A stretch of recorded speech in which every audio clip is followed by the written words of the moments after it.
Assalamualaikum warahmatullahi wabarakatuh. Kita lanjutkan kembali materi selanjutnya, yaitu sampling, di mana bermula dari kata sampel gitu ya.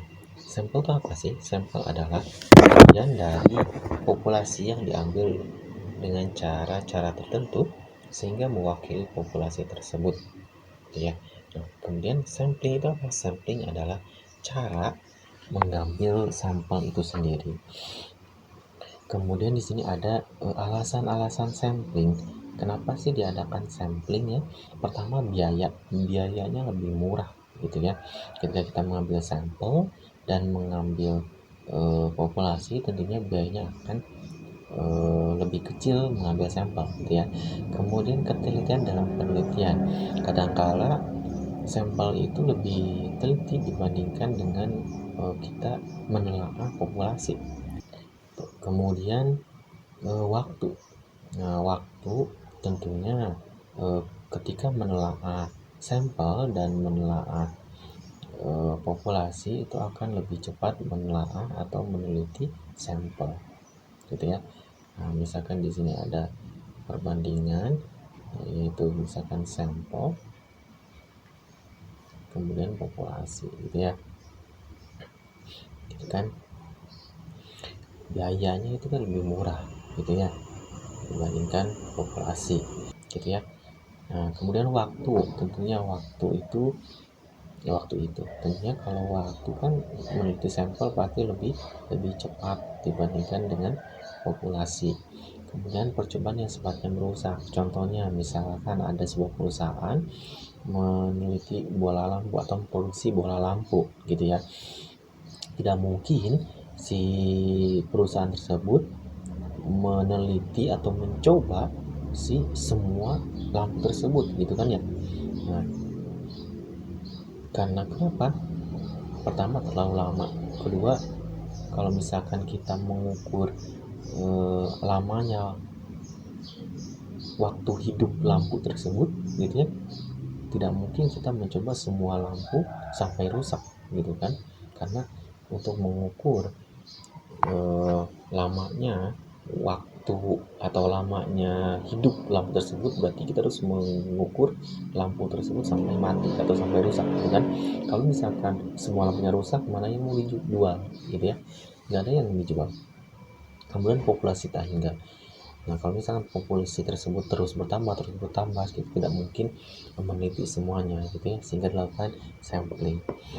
Kemudian banyak sampel yang mungkin gitu ya.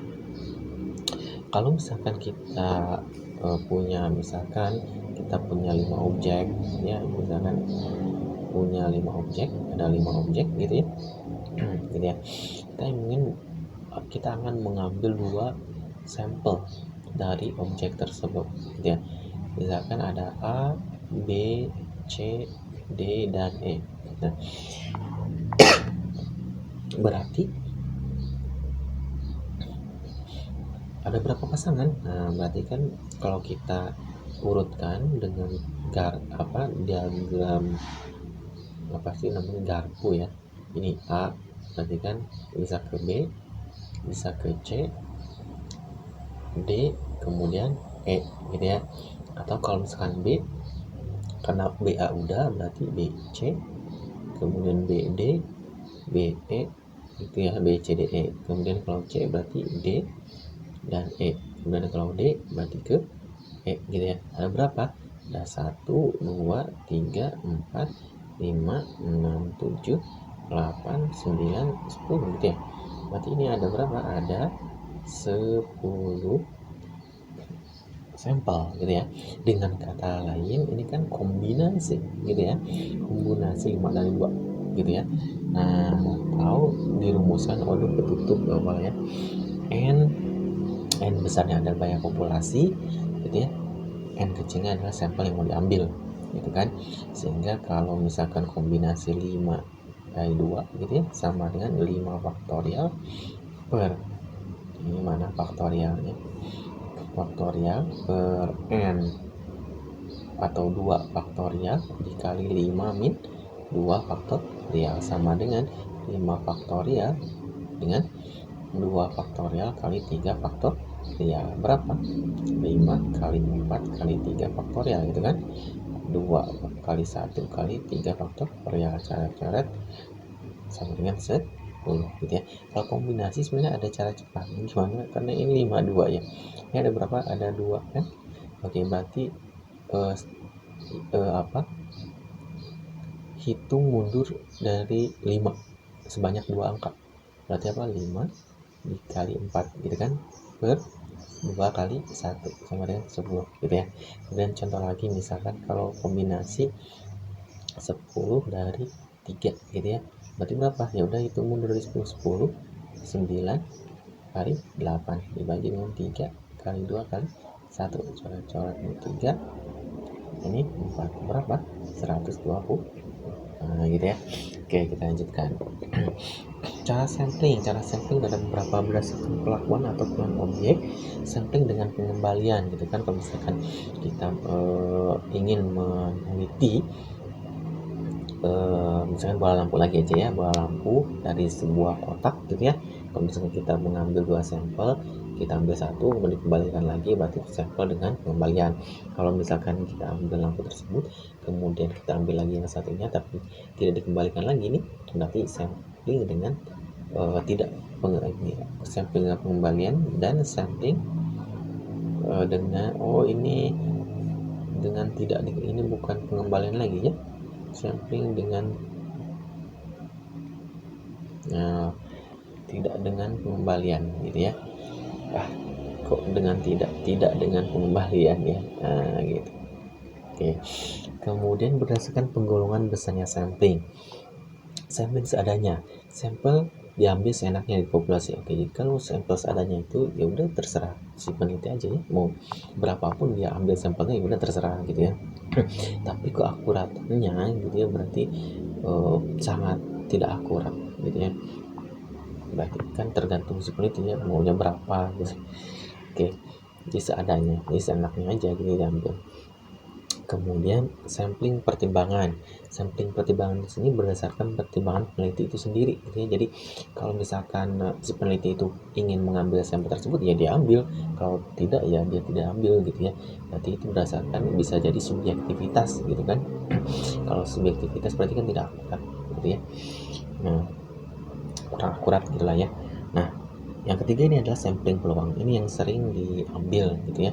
Sampel yang terpilih berdasarkan pada peluang tertentu. Jadi misalkan kalau misalkan saya ingin meneliti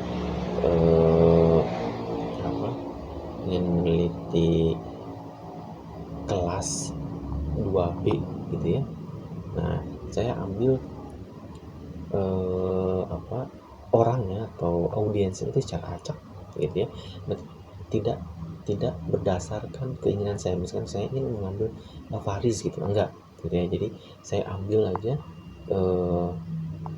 sampel tersebut gitu ya, tidak berdasarkan perasaan atau tidak berdasarkan apapun gitu. Jadi sehingga peluang terambilnya sampel-sampel tersebut sama gitu ya. Misalkan berapa semuanya 27 ya, jadi peluang terambilnya 1/27 semuanya gitu ya. Nah, sampel acak adalah sampel yang dipilih dari cara sampling peluang di mana peluang terambilnya sampel tersebut sama. Dan sampel acak sederhana adalah pengambilan sejumlah n sampel dari populasi hingga n di mana peluang terambilnya n sampel adalah sama. Itu sampel acak ya. Misalkan saya ingin mengambil bola lampu dari sebuah kotak gitu ya. Saya tidak memilih dulu si lampu tersebut mana yang menurut saya bagus, tidak ya. Jadi saya ambil aja, berarti itu peluangnya sama terambil. Kemudian beberapa macam sampel peluang. Pertama, sampel acak berstrata atau berlapis-lapis gitu ya, berlapis-lapis. Misalkan saya ingin melihat pengeluaran besarnya pengeluaran gitu ya dari pegawai. Berarti kan pegawai itu ada pegawai PNS, pegawai negeri sipil, atau pegawai swasta, atau pegawai formal gitu ya. Nah, itu berstrata, itu berlapis-lapis. Kemudian sampel acak berkelompok. Nah, sampel acak berkelompok itu misalkan saya ingin meneliti Indonesia gitu ya. Nah, saya kelompokkan dulu berdasarkan provinsi nah itu sampel acak berkelompok.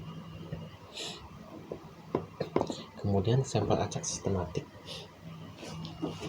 Sampel acak sistematik itu acak sistematik ya, berarti setiap anggota atau sampel yang diambil itu berdasarkan urutan tertentu dari populasi yang telah disusun secara teratur gitu ya.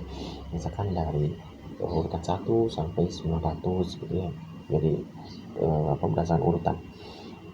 Kemudian ada sampel acak ganda. Nah, itu ganda ya, berarti 2 kali. Nah, sampel ini diambil dari sampelnya itu ukuran kecil gitu ya. Jadi kalau misalkan sampel tersebut hasilnya kurang akurat, kita ambil lagi sampel berikutnya gitu ya. Kemudian diambil kesimpulan yang baru. Nah, begitu. Kemudian kalau misalkan sampling sekuensial itu acak sekuensial ini sebenarnya dari sampel ganda ya, tapi bedanya kalau sampel sekuensial itu satu persatu diteliti sampai kesimpulan yang kita inginkan dicapai, itu sampel sekuensial. Kemudian, nah ini sampel acak berstata. Rumus alokasi sampel antar lapisannya N sama dengan N1 plus N2 sampai NN, yang dimana NI sama dengan N dikali N besar I per N. Ini ada di buku juga ya, boleh sambil dibaca. Oke, ada contohnya juga ya. Kemudian kekeliruan pada penelitian, ada kekeliruan sampling gitu ya.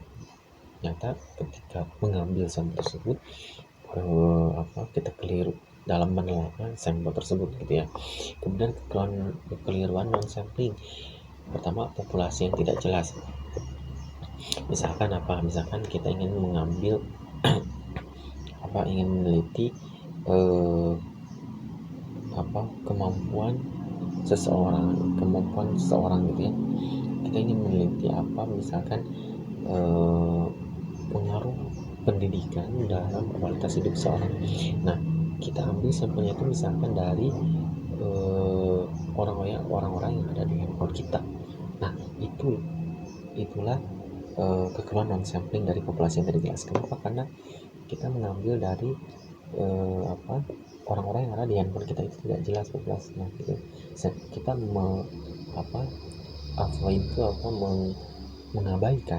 mengabaikan orang-orang di luar dari handphone kita, seperti itu ya.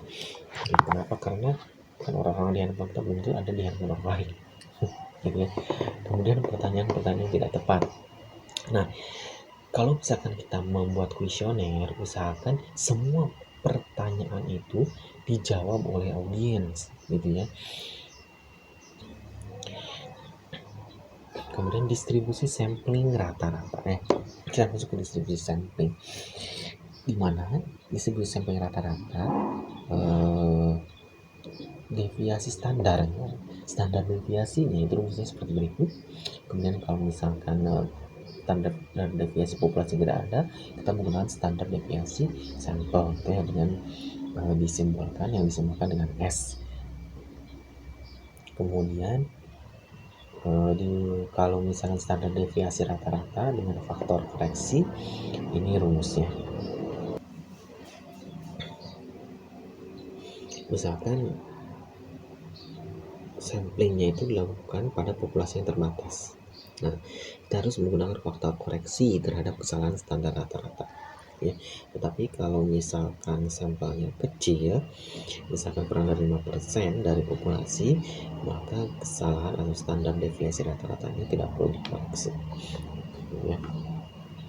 Nah, nanti kita ada contohnya ya, kita bahas contohnya nanti.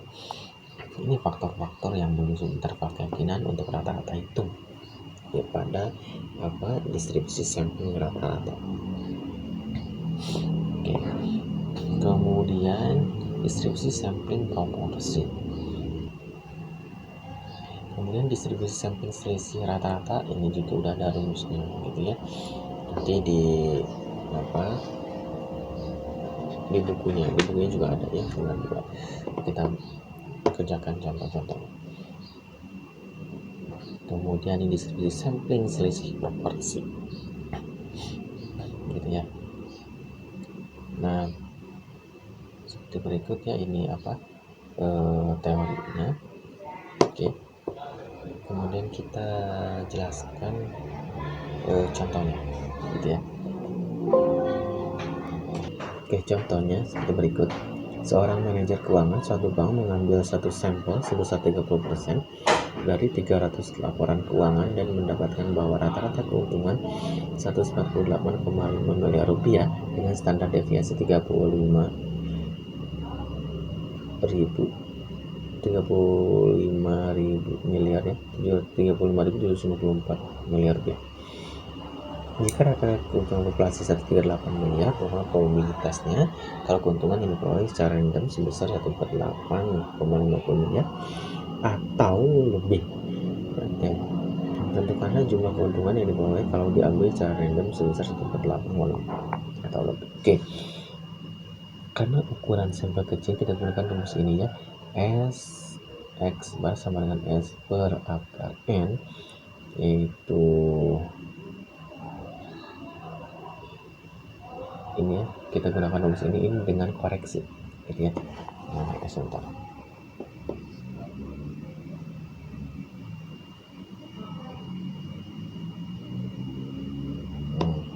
Ini kan dengan koreksi ya. Kenapa dengan koreksi? Karena ya tadi kalau misalkan sampelnya kurang dari 5% dari populasi, itu tidak perlu dikoreksi karena ini lebih dari 5%, sehingga kita harus menggunakan koreksi, gitu ya. Ini di sini ada sampel seorang, jangan ya, kita gunakan yang biru saja. Oke.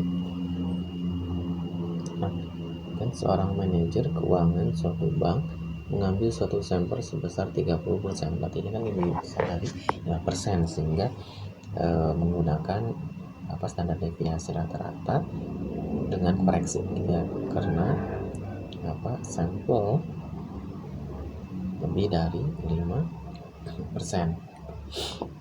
Kemudian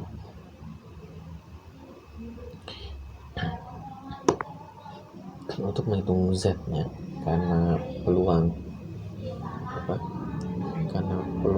dan X lebih besar dari 148,5, itu sama aja dengan peluang Z, gitu ya, besar dari 148,5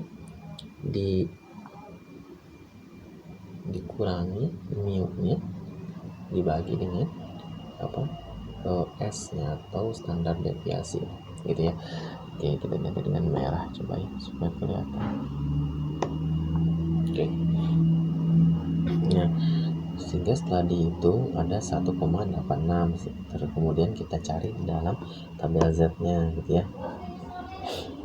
Oke, kan X lebih besar dari 1, berarti yang mana? Oke, kalau misalnya kita gambar daerahnya, gitu ya. Nah, ini kan, oke, kan di sini 0 ya. Nah, di sini 0, kemudian 1,86,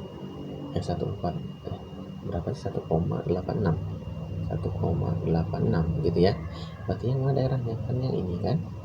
Nah, kan dari 0 ke sana itu berapa? Nilainya 0,5. Nah, berarti kan 0,5 dikurangi dengan yang daerah antara 0 sampai 1,86, gitu kan. Nah, berarti 1,69 ya. Ini ya. Ini tidak sinkron dengan ini ya, karena ini sama. Nah, gitu ya. Ini itu 0,45. Nah, jadi dihitungnya dari 0 ke sana atau dari 0 ke kiri, ya. Nah, karena ini di atas dari 1,86, berarti ya tinggal 0,5 dikurangi antara 0 sampai 1,86, gitu kan. Oke. Kemudian jumlahnya sama dengan, ya udah tinggal kalikan aja banyaknya banyaknya N, banyak populasi dikalikan dengan peluang sininya, gitu ya. peluangnya berapa, kan populasi kali dengan peluangnya berapa. 300 dikali, ini 1,69 mungkin ya, bukan 1,86, 1,69 gitu ya. Ini 1,69 gitu ya. Jangan coret lagi.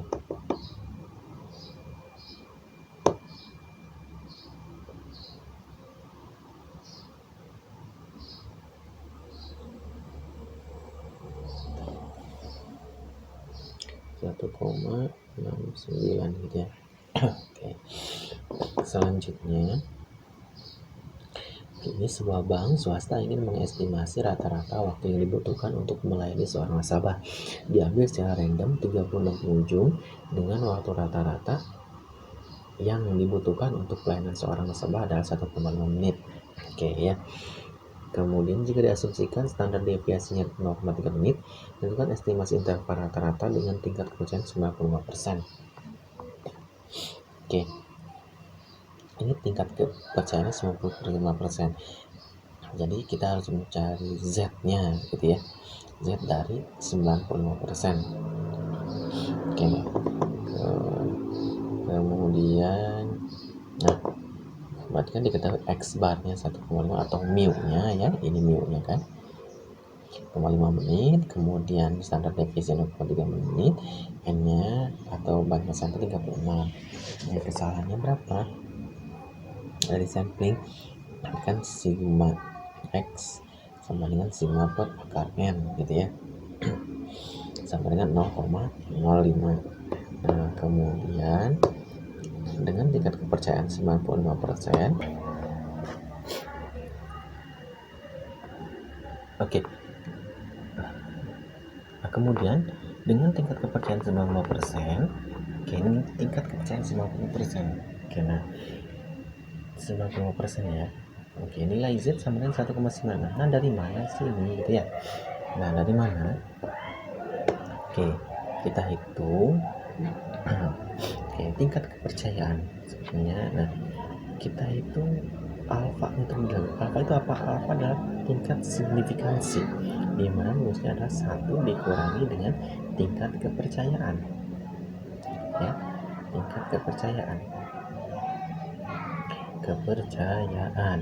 Berarti tingkat ini tingkat signifikansi ya. Tingkat signifikansi gitu ya. Alfa sama dengan 1 min tingkat kepercayaan atau 1 dikurangi 95%. Berapa? 0,05 atau 5% alfanya gitu ya. Nah, kita harus mencari Z-nya. Nah, Z sama dengan 1,9 ini bagaimana? Ini adalah Z alfa per 2 sama dengan Z 0,025 gitu ya. Berapa sih Z 0,025 ini? Ya udah, kita cari dari 0,5 dikurangi dengan 0,025 gitu ya, untuk mencari tabelnya.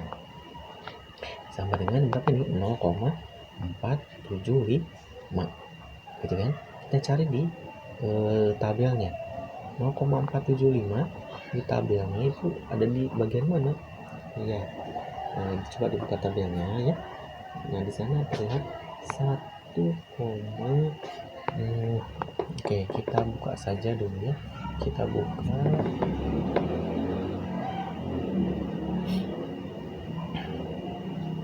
Nah, kita lihat di sini nilai 0,475.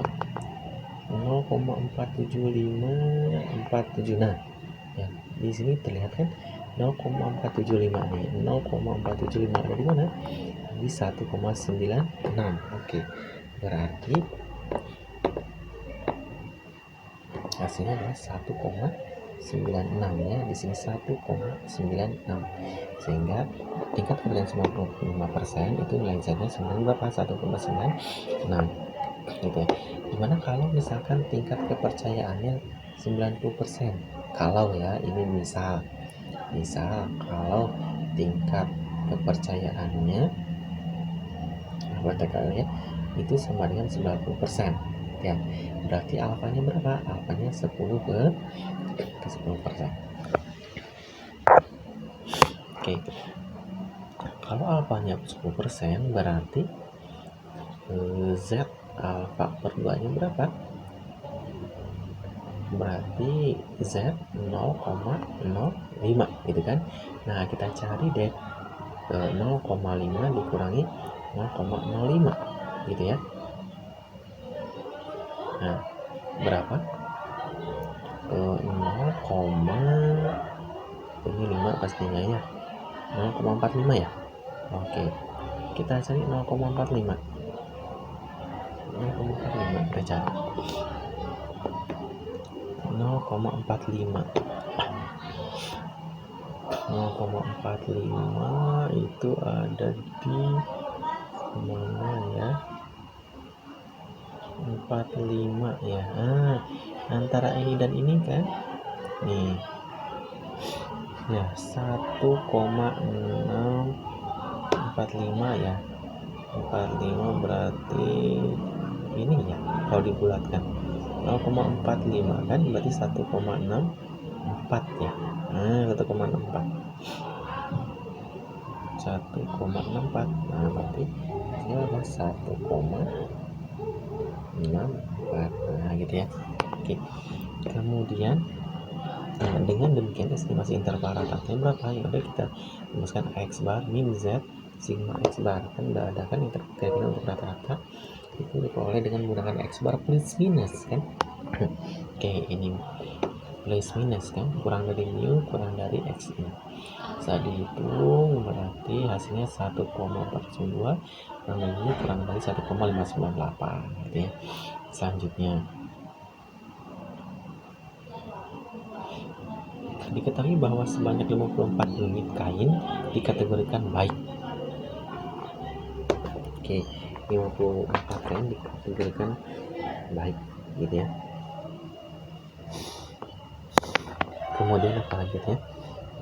54 unit kain itu diambil dari sampel sebanyak 230 gitu ya. Sehingga P-nya atau peluangnya itu kan apa? 54 dibagi dengan 230 kan, sehingga 0,235 hasilnya. Estimasi produk baik tersebut dengan derajat kebebasan 90%. Nah, ingat dia 90% kan. Oke, ini 1,65 ya. Ini 1,65 berarti kan bukan 1,64, 1,65 ya. Oke, 1,6.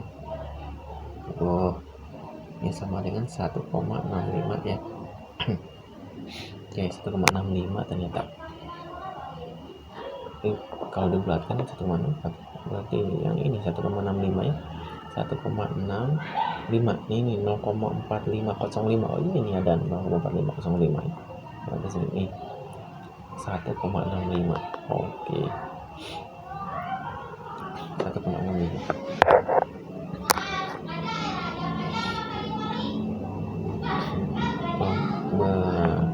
Estimasi produksi dengan derajat 90%. Oke, P-nya kita udah hitung, Z-nya. Nah, Z-nya tadi ini berarti kalau misalkan tingkat ini derajat kebebasan ya 90%,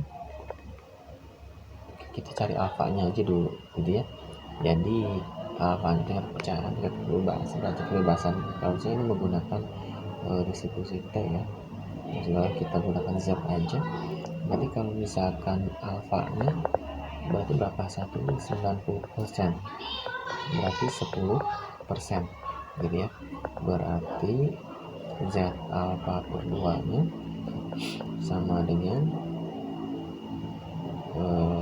Z 0,05 gitu ya, sama dengan dikurangi 0,05 gitu kan. Kalau kita mencari tabel berarti 0,45. Kita cari tabel ini 0,45 gitu ya.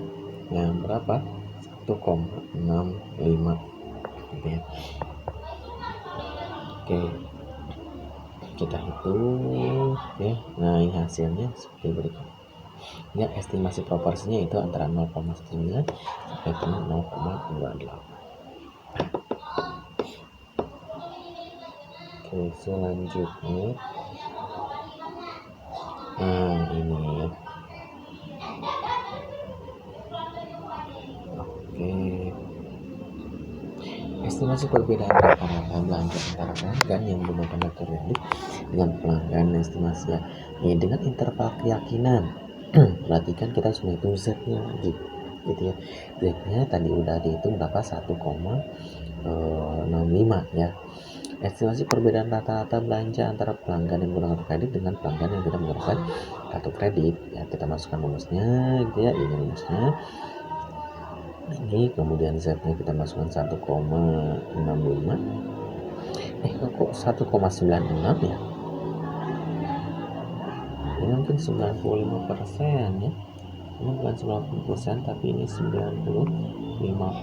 Kenapa kalau 95% ini 1,96? Tapi kalau 90% dia 1,65 gitu ya. Oke, ini hasilnya dia 2,87 sampai 7,03 gitu ya. Itu perbedaan itu estimasi perbedaan dari antara 2,8 sampai dengan 7,0 sekian itu estimasi perbedaannya. Kemudian satu lagi adalah estimasi perbedaan proporsi produk. Oke, ini kan 95%, berarti Z-nya berapa? 1,96 gitu ya. Oke, ini rumusnya gitu ya. Seperti itu. Semoga dapat dipahami. Terima kasih. Jika ada pertanyaan silakan ditanyakan.